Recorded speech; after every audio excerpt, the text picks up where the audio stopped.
Hello, Changemaker. Welcome to the Innovation Room. A place for business leaders, Change agents and change champions. anyone who wants to know where digital transformation is taking us, A place that sparks ideas. and explores what's really possible with software and technology. Ready? Let's see what's happening. Exploring the future of schools with AI, we started with last episode of the Innovation Room, looking into how the expectations from schools are changing. From different stakeholders' perspective, what do we want from the schools of the future? If you haven't listened to that, I encourage you to do so before you dive into the second part of this journey. In part 2 of the future of schools with AI, we are looking into the constraints around the schools and what they can do and cannot do with AI. Constraints imposed by different forces, such as international, regional, and local regulatory bodies, or the culture within which the schools are operating. In the final part of this journey, we will bring examples for what the future schools might look like. So stay tuned for that to be released in the next couple of weeks. I am Somayeh, CEO of Geeks, and with me in the Innovation Room is Laura Knight, Senior Consultant, Teacher, and AI in Education Thought Leader. Please join us as we explore the good, the bad, and the ugly constraints around AI and the future of schools. Hi, Laura. Thank you so much for joining me again on the Innovation Room, second part of the future of schools with AI, the restrictions. In the first part, we talked about the expectations of the different stakeholders and how that is changing with AI. And this part 2, we are going to explore the restrictions of the sector and what could enable or oppose AI advancement in the sector. For our listeners who might not have listened to the first episode, if you do a quick intro again, and then if you want to change your who would you bring with you in the Innovation Room, this is a chance to change it. Okay, no worries. So thank you so much for having me back. It's lovely to be here for the second part of our conversation. So my name is Laura Knight. I'm Senior Consultant at Berkhamsted School, and I do lots of work in the digital and innovation space. And obviously at the moment, the conversations that we are having in education are very heavily influenced by topics on AI. In terms of my person, it's tricky. Last time I said Alan Turing, and actually I think now it's a complicated thing. So we were just in the moments before this podcast talking about leading academics in this particular space. And actually, I think that Rose Luckin is an amazing human and is doing brilliant and has been doing brilliant work in this particular domain for a long time. So I'm going to invite her. Rose, you're very welcome. Come join us. Wonderful. I'll make sure we tag her to the post so she knows, because I just only have been connected to her and look forward to speak with her.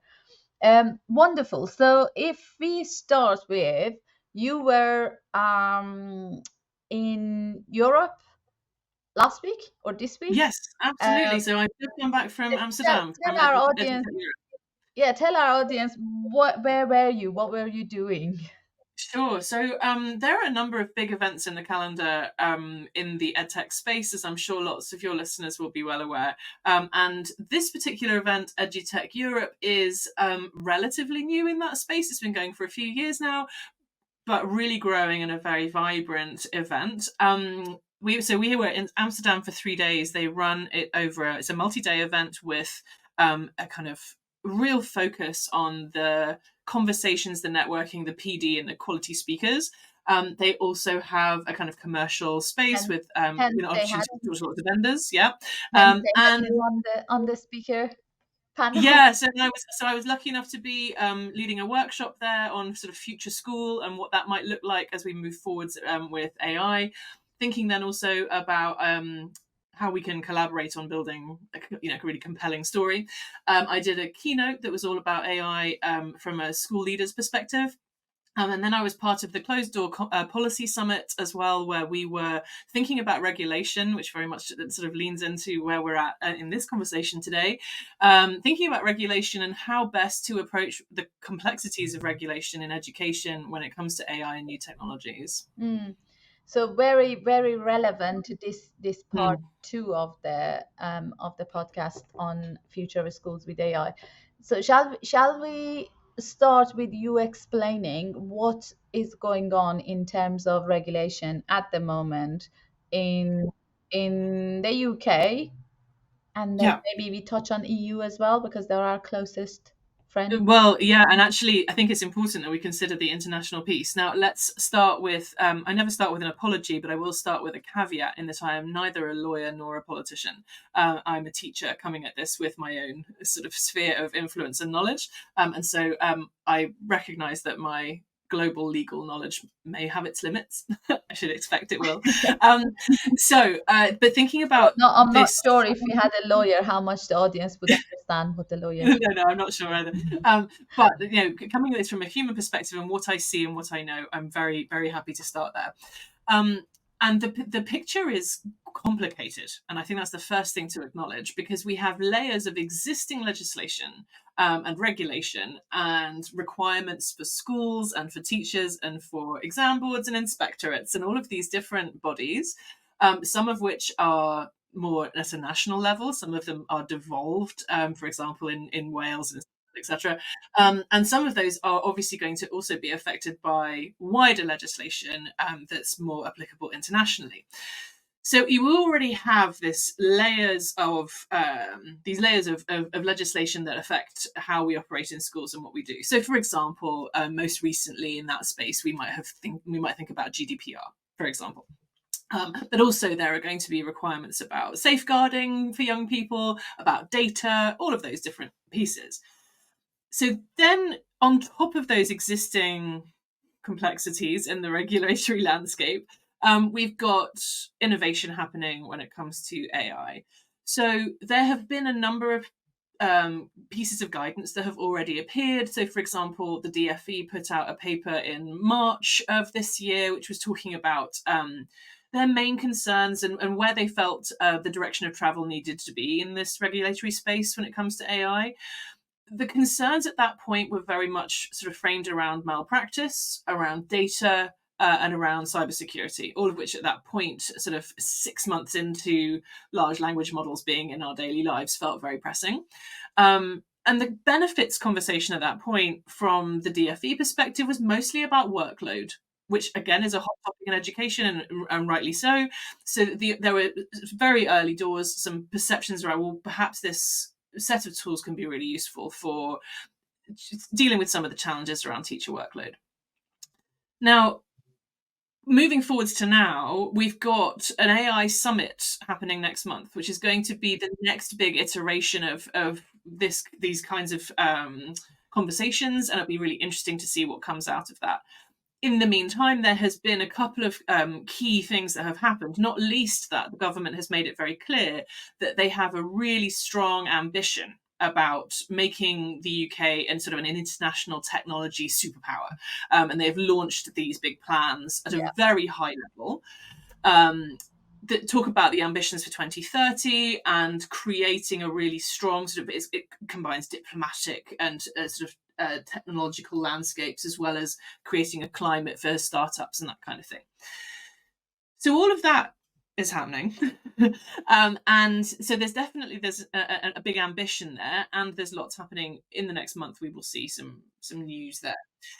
What's I think also interesting then is, in my mind, the first thought that came to mind when I was thinking about this sort of ambition and what's happening is, where's the pipeline for young people to experts to, kind of world leading entrepreneurs, legislators, lawyers, and all the rest of it, who are qualified and have the expertise in this space? Well, we need to be looking at secondary school students right now, because they're going to be what's going to build that 2030 and beyond vision. So that was an interesting thought. However, we are not operating in isolation, because AI is a global phenomenon, and we need to think also about what's happening beyond. So the European AI Act, that's the first sort of regulation that's happening outside of our space that's having a really big impact, is certainly a really important thing that needs to be considered. but also noticing that it's going in quite a different direction to where the US are going with their AI regulation. So there's this sort of tension about directions of travel and what that means at a global level. And so the UK at the moment is very much carving its own path, but will not be able to operate in isolation because it's such an international space. So So can I pause there? Like how much? yeah, sorry, How I much? told Because I you. want to know if I want to know if it's a new AI challenge or is it that has been always the challenge. How much the education regulation, school regulation, is similar at the moment as it is or has been in the past. How much similarity between UK, EU, and US or differences, and why does it need to be similar? Because do we need to, can you ever make schools the same everywhere or make them No, follow the same? absolutely. So I think there are common threads that we would see in that legislation, but I have not done an in-depth analysis of I suppose, a comparative analysis of that level of detail when it comes to education legislation. But I certainly am aware that even the difference between state and federal legislation in the states, you can have such a different experience just from one state to another. And so we know that there is huge disparity between those different approaches. So I think if we come back to the UK for a second and recognise then that there are already layers of existing legislation, plus the complexity of a series of different organisational bodies. So we've got the Inspectorate, for example, Ofsted and ISI, just to start with. We also have JCQ and the qualifications piece. We also have the safeguarding aspects of things. So documents like keeping children safe in education. Yeah. So all of that are kind of working together. Now, if you are a curious teacher or school leader who at this point is looking for guidance, and you go to all of those places, you go to Ofsted, you go to JCQ, you go to Downing Street, all of these websites looking for guidance, at the moment, there isn't a great deal that will help you other than this quite big picture stuff. So I think the starting position that we're in right now is there is quite a lot of uncertainty and fear around what it means to regulate in this space. And of course, because it's normal, regulation is playing catch up with innovation. And so there is a tension there between, well, are we doing the right thing? What is the right thing? How do we define that? And all of that is true while kids are using AI and innovators in the sector are building applications and are bringing AI into the and it makes, I assume it makes headmasters and the school governor bodies, they should be, if they're not frightened of, like, what do I do, because the governing bodies, the regulators are not telling us anything, but Yeah, everyone's using it. So what do you? right. And so there is this challenge then about what is the right course of action and how do we manage that. And unfortunately, when operating from a position of fear, especially if that fear isn't sort of accompanied by specialist knowledge of the technologies, the first question that folks tend to ask is, well, how can I block it or ban it? Can I block it? Can I ban it? And then if not that, how can I detect it and control it? And unfortunately, the fact that this space is developing so fast and there's such a wide range of tools, this is not about blocking a single website. You could block ChatGPT if you like, but that's one of thousands and thousands of tools. And as we know, increasingly, we're going to see more AI embedded into the tools that we already use, not Yeah. necessarily needing to go out to other platforms. And how So much do you restrict it? Because you could restrict it maybe in the school, but kids go home and you're not right, able to absolutely, restrict kids like have their that. own The devices. learning Yeah. process is not limited to the school. So Absolutely, and to take that position is naive, really, and I don't think it's helpful.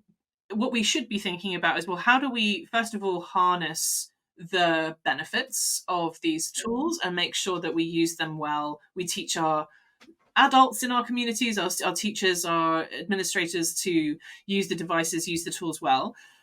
But then also, how can we make sure that we're putting frameworks in place to support young people to navigate these spaces too? Whether that is in a social sense on social media, whether it's their experience of my AI on Snapchat or whatever, so there's that digital well-being and safeguarding piece there, but there's also, well, how does this fit into their academic learning journey, and what does it mean to them? Are they even aware of how to use these tools well?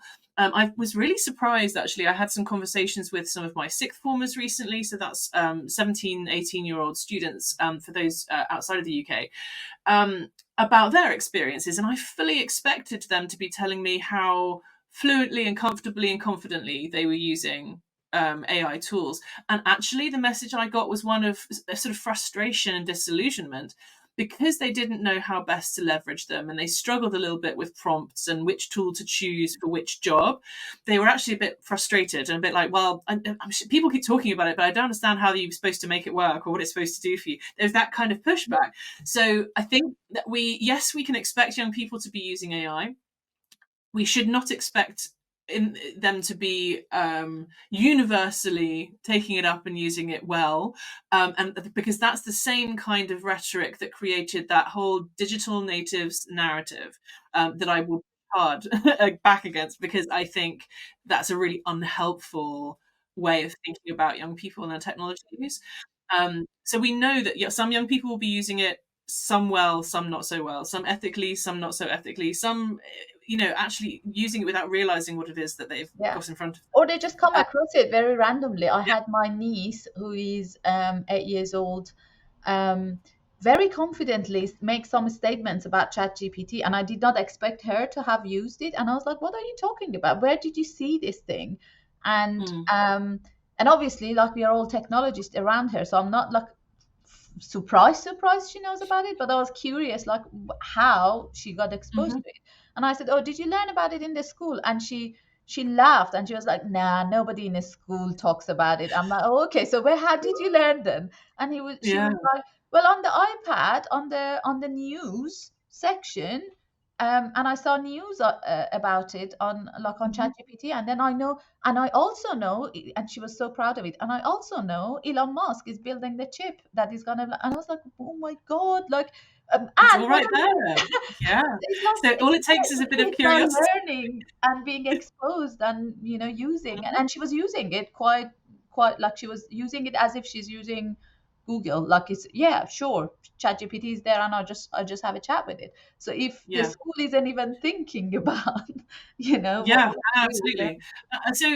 And I think we also have to understand that lots of us will have been teaching young people about AI, will have been teaching people about machine learning for some years now. I know at Berkhamsted we have been running courses on machine learning since about 2018, 2019, and talking about what it means to take a different approach rather than sort of programming, and what skills we might learn with Python, how you can take a different approach, which has really been helpful for framing some of these conversations in school from a digital literacy perspective. But what's really interesting is the minute that you put something that you can interact with in front of a child, much like with an adult, some of the first temptations we have is to explore, well, what are the limits of this? How far can I go? How can I push it? What will happen if I behave in ways that I wouldn't with a human? And what does that mean then? Now, of course, then the filter systems are going to start going wild. But it's really interesting how our response to something that isn't human can be quite different to, what are the social norms? What are the rules of engagement here? Do I need to say please? Can I be rude? What if I swear at it? There's all of those sorts of questions.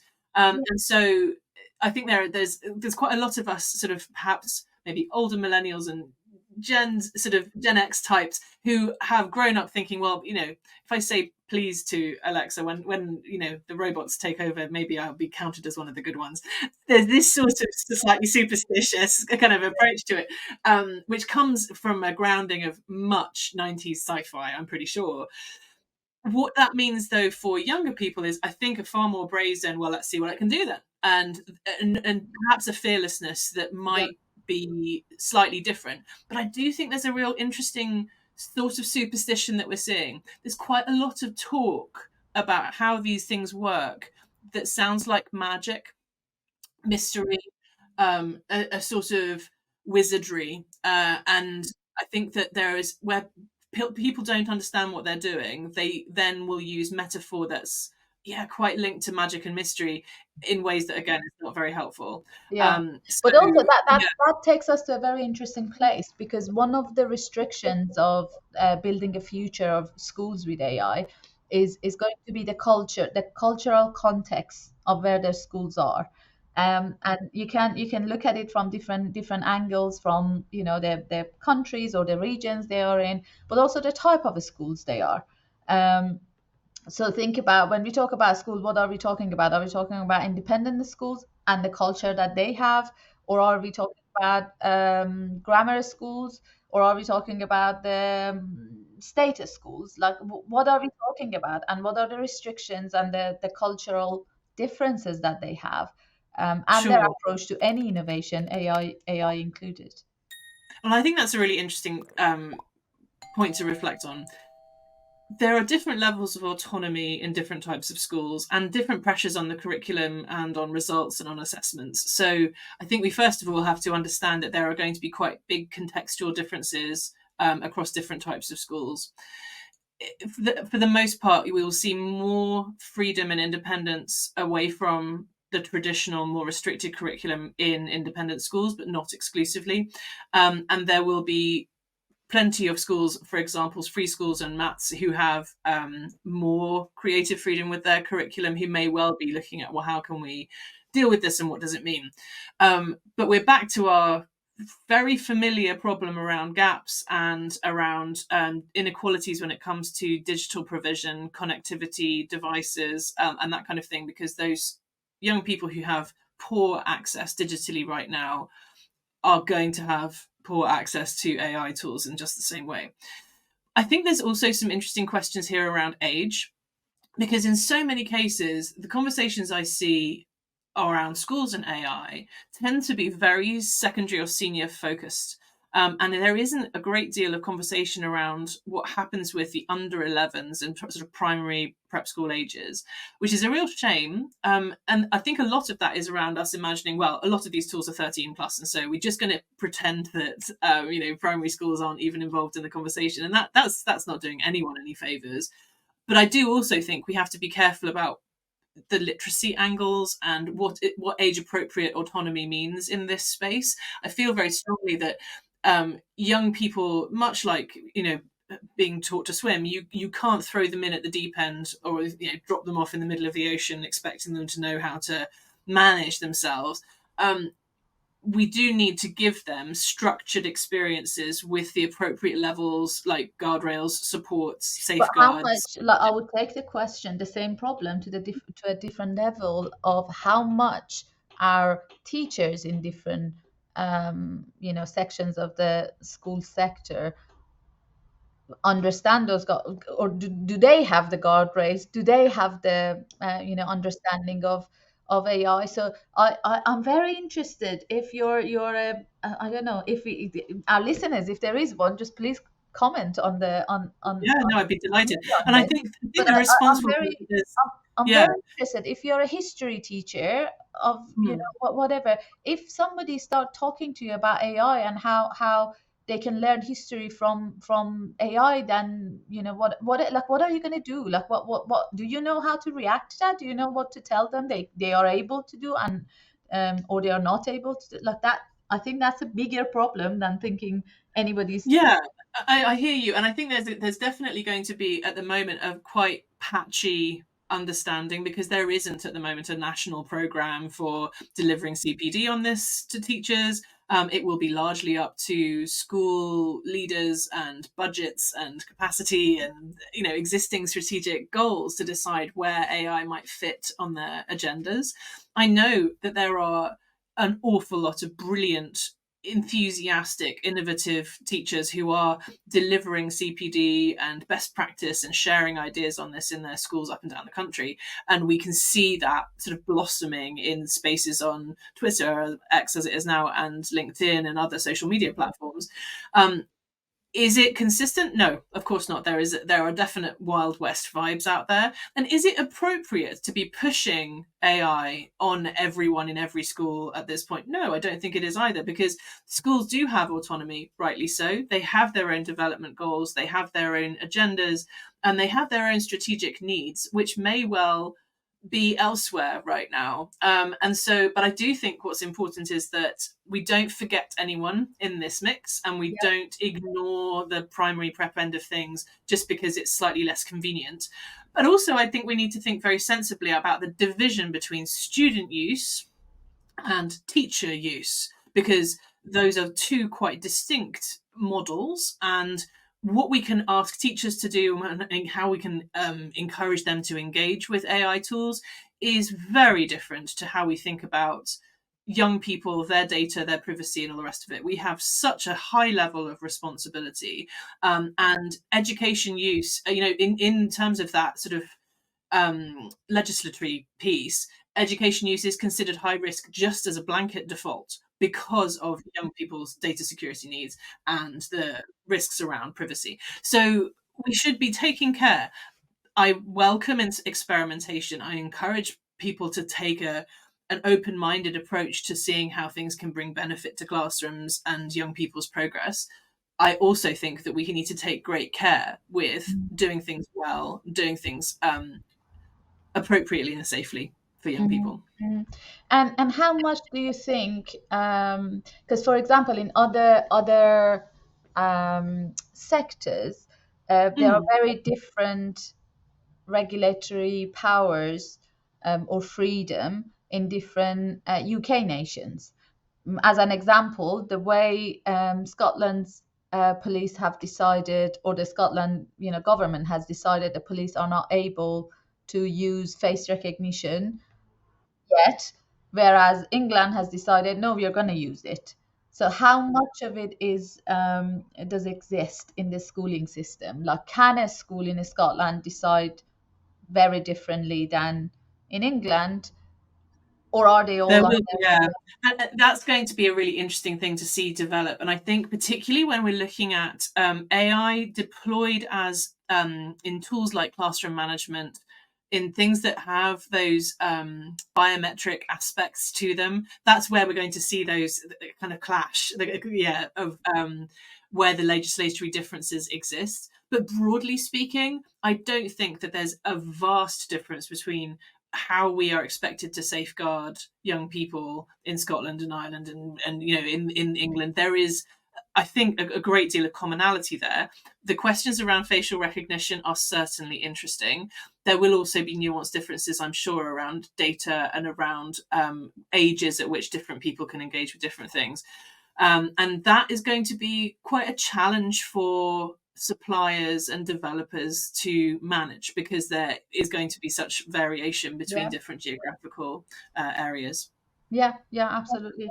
And then an interesting part is comparison of that with the international market, where, for example, I saw a couple of months ago there was a post going around on LinkedIn showing schools in China are using AI face recognition. Yes, they've been doing that for some time. To understand how well students are engaged and how well they're learning. And I saw a documentary about it. It was fascinating, and also terrifying. Well, that's the interesting part, because if you're an extreme optimist, you would be excited about that. And it's like, isn't it amazing? We can just address, if we are monitoring and highlighting somebody's not happy, somebody's not, engaged, then we can do something.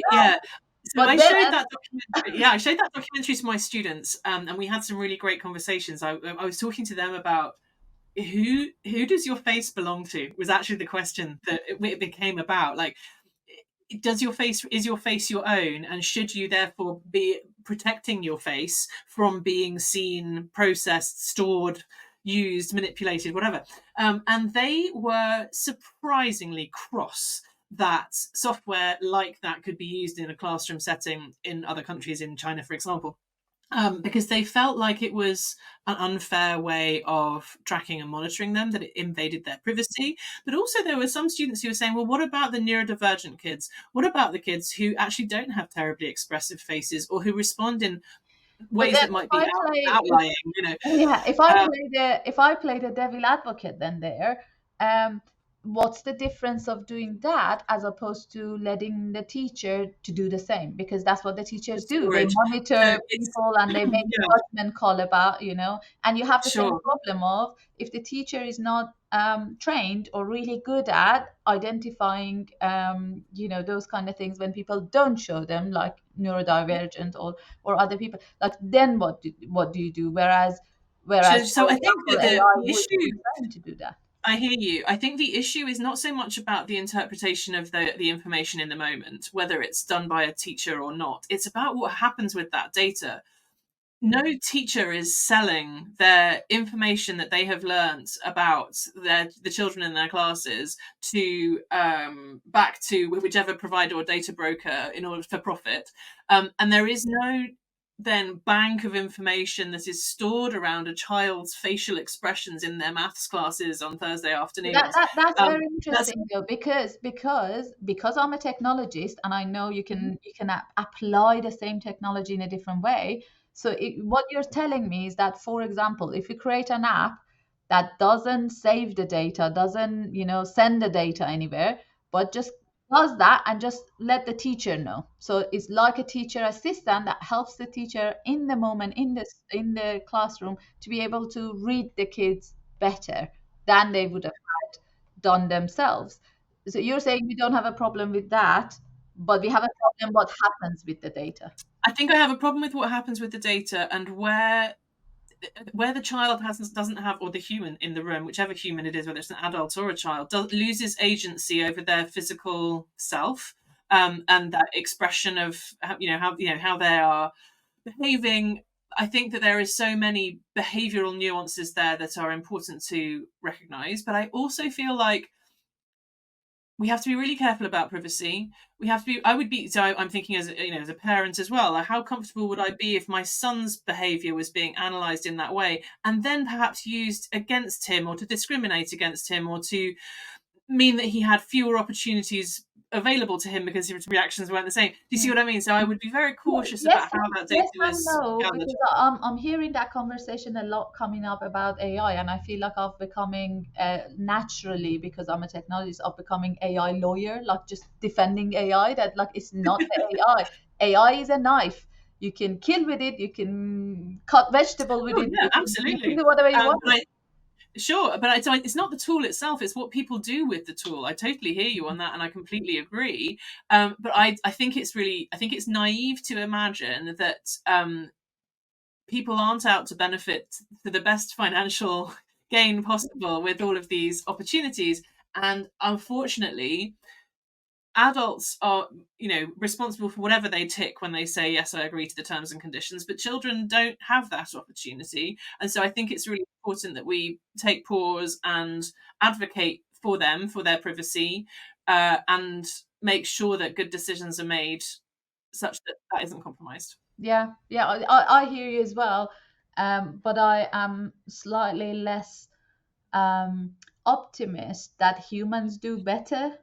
That like your average human, Oh your average teacher yeah, would, I mean, we only have would one pair of perform eyes, right? better If there's than, 13 or yeah, however many kids in the room, yeah, you can't be everywhere all of the time. So I definitely think there are going to be avenues for AI and other technology-based systems, whether they're adaptive systems or there's lots of different ways that this can be beneficial to teachers and to young people, to help with answering of questions, helping children to be unstuck, boosting their resilience, giving them additional challenge and stretch, finding them extra questions, whatever it happens to be, scaffolding learning. There are so many ways that we can add value to that learning experience without compromising on privacy, and expression and personal autonomy and agency. So yes, we should be looking for opportunities to do that while safeguarding the child. yeah, I think it's possible to do both. yeah. Hence, we are having the conversation as a part Yeah. two, because part one we discussed about expectation and how our expectations are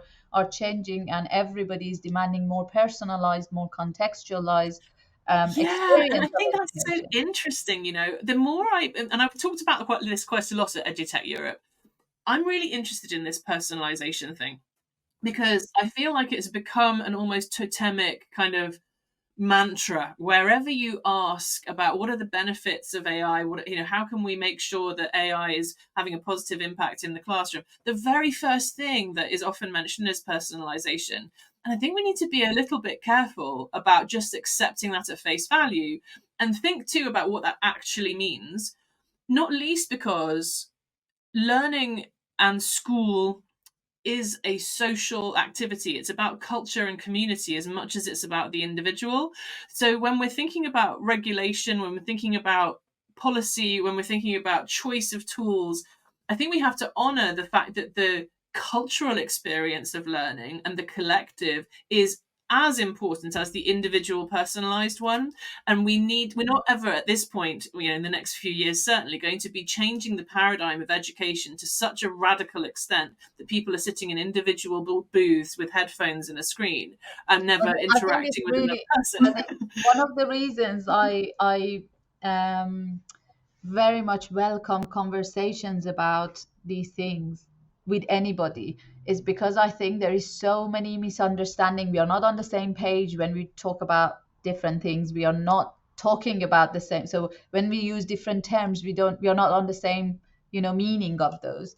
So that's one of the elements that, for example, when I, as a technologist, talk about personalization, is not being heard in a specific sector, or it's not being interpreted the way it was meant to. So for example, when I mean, I don't mean all technologists, I mean I specifically, when I talk about personalization, I'm talking about personalization in the context of group, in the context of individual, so it's not about let's take away all the interaction. No, it's about let's make better interactions because we know more. And I think that the scope for building better interactions and making sure that individual needs are met is massive.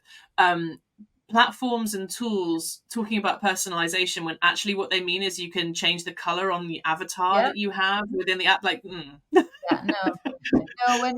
I talk about personalization in education, and I'm very, very passionate about higher education as well as the schools, is all about how can we not waste people's time when they already know a concept, and we are having one menu for everybody. We take people through the same sort of concept, whereas somebody, based on their past experiences, their cultural setup, their context, whatever the context, they might know some of this stuff but we make them sit through the same absolutely path. And as we know, sort of building knowledge and understanding it takes a complex set of connections of understanding, and that sort of building schema needs revisiting, it needs interleaving, it needs not just a one-off visit to a particular new piece of knowledge, but for that to be rehearsed and practiced.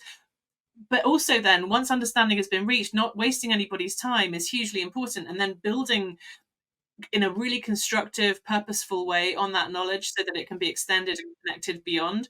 That's a really fabulous opportunity for AI enhanced learning, where you can not only have an understanding of the child or the young person's existing knowledge and skill, but then be able to build on it very purposefully too. Yeah, absolutely. So based on the conversation so far, I think we agree that there is not much clear regulation. And it's coming, but at the moment it's that we only have what we have, and that is yes, at this point a little limited. I think and there is an element of cultural differences that needs to be taken into account when we think about imagining the future of the schools, and what do we want a school to be, or the other school, or the whole sector. Where does it go? There is an element of culture. For example, what's happening in China might not be acceptable to be done in the UK, or vice versa. So there are cultural elements that are not necessarily are going to be illegal to do. It's just not going to be accepted. So if somebody is trying to implement those changes, they might hit a really big backlash from the society, from their stakeholders, if they don't think about cultural sensitivity is going to be a really important aspect to sort of wider geographical expansion, definitely. Yeah, absolutely. So I think this is all the restrictions that we have when we want to transform the schools is we have to be on the watch for what's coming from regulation. We have to explore the cultural elements and things like that. But we know we are very excited about transforming certain section of education system like assessments, and we are all passionate about that, and we want to push the regulation to Definitely.